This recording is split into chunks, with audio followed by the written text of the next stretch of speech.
Start. Bismillahirrahmanirrahim. Allahumma akhrijni min dhulumat al-wahm wa akrimni bi nur al-fahm.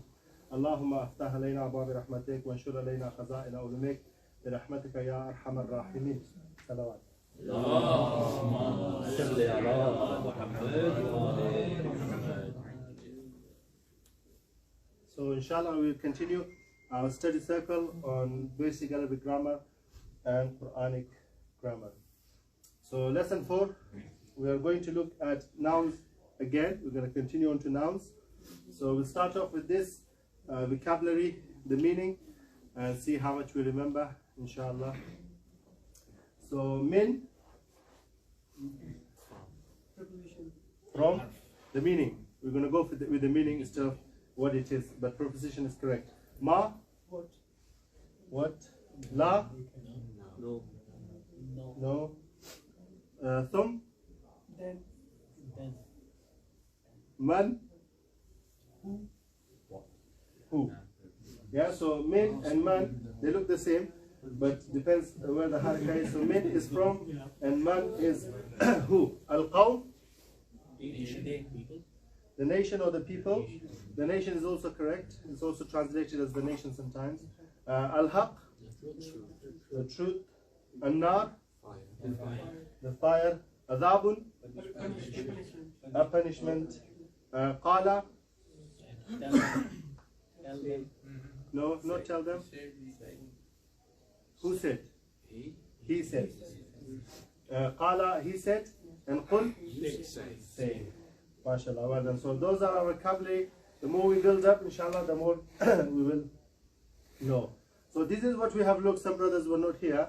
So we're looking at Arabic division. So Arabic words is known as a kalima, is divided into 3 parts. You have an ism, which is a noun. You have a harf, which is preposition, and you have a fi'l, which is verb.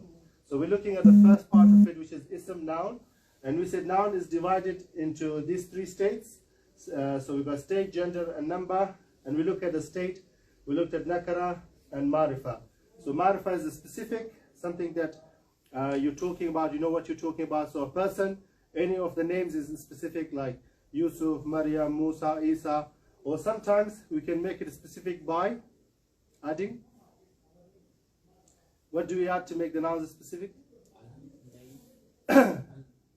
Al, alif lam. Yeah. So if you have kursi, so kursi means a chair, so it can be any chair. So that translates as a chair. So that can be any chair. But if you put alif lam in front of it, it will translate as the chair. So al kursi. For example, Rasul. So you can have a messenger. If you want to make it the messenger, you say ar Rasul. And we also looked at why do you say ar Rasul and not al Rasul. For example, you have ash-shams and you have al qamar. So in one of them you read the lam, and one of them you don't read the lam. That is because in Arabic, the letters, 28 letters, are divided into 2 sections. A half is known as the Shamsi letters, where when you connect it, the lam becomes silent. So you connect the alif to the following letter, and that gives a shadda. So ash-shams, you read it like that. But the other half are known as Qamari letters. In those, you read the lam as well. So you go al-Qamar. So in order to look at those letters, you have to just know them, learn them, and then when you read them, if you have no haraka, then you can tell. If you know the letters, you can read them like this. But in the Holy Quran, it's easy for us. If you know the rules of connecting, all the signs are there, the harakats are there, so we can just connect them easily, inshallah. So we didn't go into that too much details, but that's what we looked in terms of a specific and nakara, in terms of the translation. So if it's nakara, initially all of them are nakara, unless we know, we see the signs in there, and they all translate as a. So we say qarya, a town, but if you want to make it that town, you say al-qarya. You just put a left lam in front of it, and it becomes marifa. How do you know? Another way to know if it's nakara, they will have a tanwin. So you'll have qaryatun. So qaryatun, qaryatin, or qaryatan, then you know because of that tanwin that must be marifa, nakara. And then if it's marifa, it will be al-qaryatu. It will change to 1. So fatha, dhamma, or kasra. Al-qaryati or al-qaryata. There will be no tanwin if it's ma'arifa. So that's what we looked at last time. Now we're going to look at the gender side of the noun. In Arabic, the words are masculine and feminine. So mudhakkar and muannas. Yeah, so they're divided into two groups, either male, masculine, or into feminine side. So we have to know how do we recognize what the words are. That's what we're going to do. For example, waladun, a boy, thawr, a bull, or jamal, male camel. And on the other side, feminine, bint, a girl, baqara, a cow, and naqata, female camel. So it depends what it is. So if you notice that these these are, in terms of human and animals, these are male, classified as male. So these animals are classified male, and boy is a male. So they all go generally, naturally, because they're male, it will go under the masculine. And these ones are naturally female, so they will go under the feminine. So anything word that you find, if naturally it is male or female, in terms of animal or human, then it just goes under that category. Yeah, so if you have Maryam is female, it will go under feminine. If you say woman is feminine, it goes under this category. If you say men will go under that category. In terms of animals, you either know the animals what they are, whether they're male or female animals. Male ones will go there, females one will go in there. If not, you just have to leave it or ask somebody who knows. Does that make sense? Is that clear? So anything which is natural will go male natural, they will go under the masculine one, and if it's female natural, it will go under here. And we can see that, for example, here, naqa and jamal, they are both camels, and they have both been used in the Holy Quran. Yeah, so naqata is from the story of Prophet Salih alayhi salam, where the camel came out of the mountain. This is the word which is used. Yeah, and we talked about our Holy Prophet in his time. This word is used for the normal camels in terms of the jamal. So we can see which animal was, whether it was male or female. Any questions? So if we get any other words, so these ones are clear. We know from, if it's naturally male, we know it's male. If it's naturally female, we know it's female. But what about others? So for example, kitab or kalima, how do we know is it male or female? Like a book. Is a book male or female? Yeah? So kalima, is it male or female? How do we know? That's what we, inshallah, are going to learn. But Brother Mustafa is correct. So this one is male, this one is female. So how do we know? The main rule is all nouns are masculine to start off with. Yeah, so all nouns you take it as masculine to start off with, except these following conditions. Number one, natural females, which I just mentioned. So imra'atun is woman, so that is, it goes feminine. Means mother, mother is feminine, so that goes under that category. Maryam is a female name, so that also goes under the feminine group. So if it's naturally feminist or feminine, it will go under the feminine group. Clear? Or if you add ta marbuta, this is ta, the folding with the ta, this is known as the ta marbuta. If this is added at the end of the word, it will make that word feminine. Yeah. Example, shajaratan or shajaratun, a tree. So we got ta marbuta here. So we know from here that this word is feminine. Ummatun, so a community. We can see the ta marbuta here. So that will make that word feminine. Yeah. So in order to recognize, you either know the meaning, what it means, it relates to a female, then you know it's feminine. Or if you see the ta marbuta at the end of the word, you know it is feminine. And the last one is body parts. Any body parts which comes in pair are feminine. For example, ayn, eyes, is feminine. Rijl, leg, because we have two legs, they are feminine. And you have yad, two hands, they are also feminine. You have 2 ears as well, that's also feminine. Like lisan, tongue is one, so that will be masculine. Nose will be masculine. Yeah. So any body part which is in dual, it will be feminine. If it's singular, it is masculine. Any questions? Yeah. So these are the rules. This week we are learning the rules, inshallah. So we need to remember them. So then we can put it in practice when we get the ayahs. We can see in the ayah how to apply them. There are more exceptions. Sometimes you have to know exceptions which are given. So you can see here khalifatun, it has a ta at the end. Yeah, if we said if it has a ta, it is feminine, but this is defined as a masculine. Yeah, so the Arabs define the khalifa as a masculine because it refers to male. Yeah, although it's written as khalifatun or khalifatan in terms of it has that ta marbuta, but it doesn't mean that it's feminine. So that's exception that you have to know, that word, although it has ta marbuta, but it is not feminine. Other than that, these words in the Holy Quran, it doesn't fit in any of those categories that we saw or we don't know. Yeah, for example, natural female, it doesn't fit in. Ta marbuta, it doesn't have ta marbuta at the end, and it's not body part, so it doesn't fit any of those three conditions that we mentioned. Therefore, we don't know if it's feminine or not. But the grammarians have defined this as a feminine words. So these 5 words from the Holy Quran are also feminine. So sama, sky, earth, Misr, Egypt, nar, fire, and bear, a well. So these 5 words we also have to know by heart that these are feminine words if you come across them. So it doesn't fit on those 3 rule category that we mentioned. Is it clear? Any questions? No? All right. So that's the rule bit done, inshallah. So only these 2 slides to remember, inshallah. So all words are masculine. These are 3 exceptions to know if they're feminine, if it's natural female, or it ends in ta marbuta, or it is body parts in pairs. And these are exceptions. So these are exception feminine words which doesn't follow the rule, and that's a word which is masculine, although it fits in the rule. So that's what we have to remember, inshallah. Now we're going to look at some frequent words, more frequent words that's used in the Holy Quran.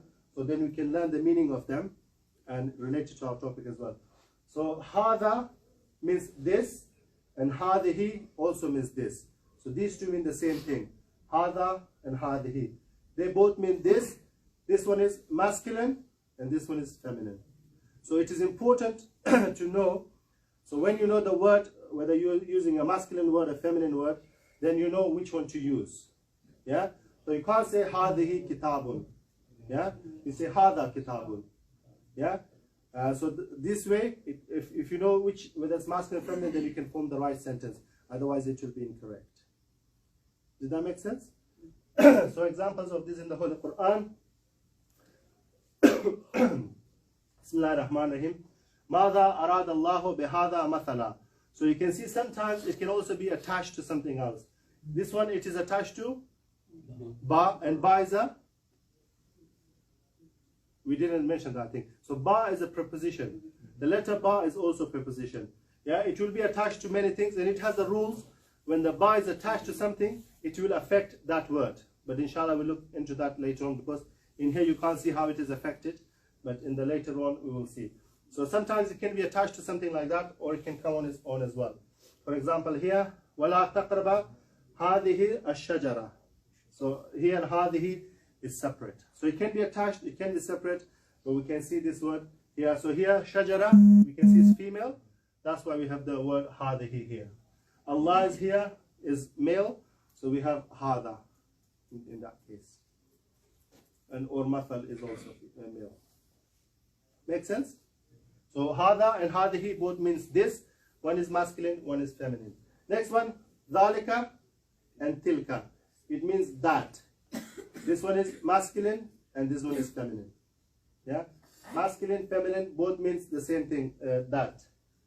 Dhalika al-kitabu la rayba fi. So that's at the start of the Holy Quran that we read. That book in which there's no doubt. Tilka ummatun qad khalat. Yeah? So we can see how it is used, and you can see what words follow. So this is feminine, that's why tilka is used. Kitab is masculine, that's why dhalika is used. Yeah, so once you know what they are, then you'll be able to identify that in the book, in the Holy Quran. And then you can translate it correctly as well, inshallah.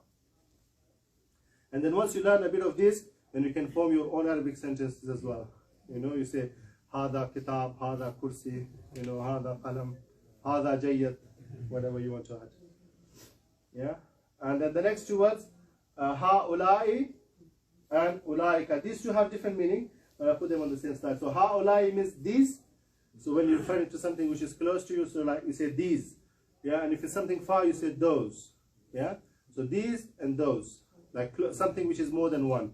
Yeah, and it's close to you, say these, and you say those. So how is it used in the Holy Quran? وَجَعْنَا بِكَ عَلَى هَؤُلَاءِ شَهِيدًا. And أُولَٰئِكَ عَلَى هُدًى مِنْ رَبِّهِمْ. Yeah, so we can see that these are used in terms of plural sense. هَؤُلَاءِ and أُولَٰئِكَ, these and those. Clear? And the next one, alladhi and allati. Alladhi, he who, and allati, she who. That's the meaning. So مثلهم كمثل الذي استوقد النار. Yeah, so here مثل again is masculine, so you have alladhi used there. And then allati for feminine.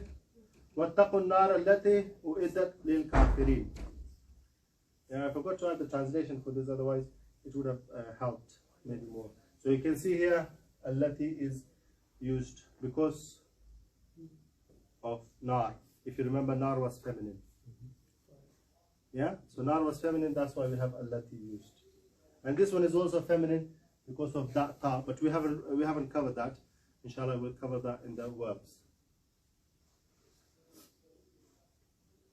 Any questions? We have to check noun before preposition. So it depends. Sometimes so it can affect three things: before, middle, or after. And inshallah, we're covering that bit next lesson. So I wanted to do this bit first, so we know these different nouns. And then next we're going to cover how knowing feminine with the masculine and feminine, how it affects. So it affects in three positions: before, what it used for, with, and after. Because sometimes it's also replaced. So instead of the noun, you replace it with one of the pronouns, depending what the pronoun is.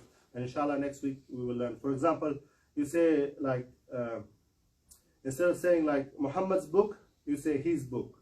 Yeah, so you replace the pronoun he instead of the name Muhammad.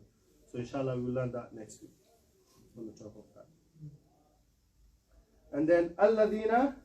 So this one is plural, those who, and it can be masculine or feminine. So alladina is used for masculine or feminine.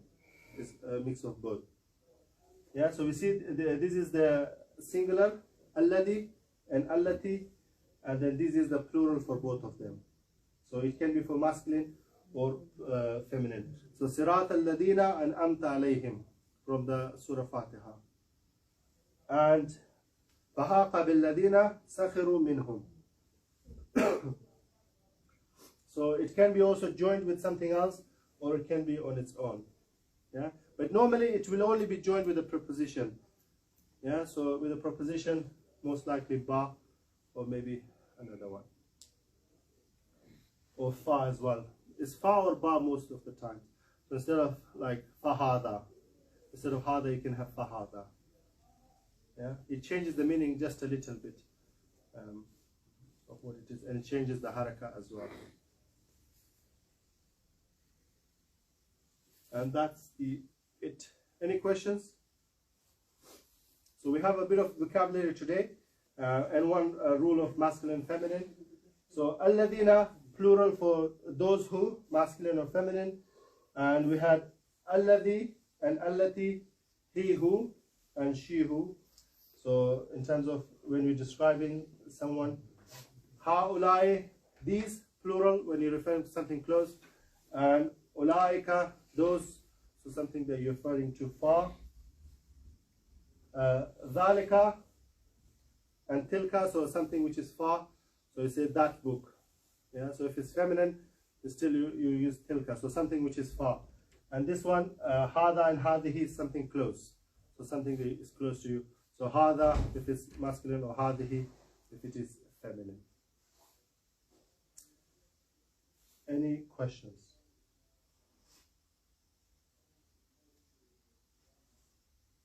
Any questions? So inshallah, I'll share this with you in the group. And then you can learn these words, and then next week we will add on to our learning, inshallah. Yeah? And then we can do the quiz week after to test how much we have learned, inshallah. Salawat ala Muhammad wa alihi.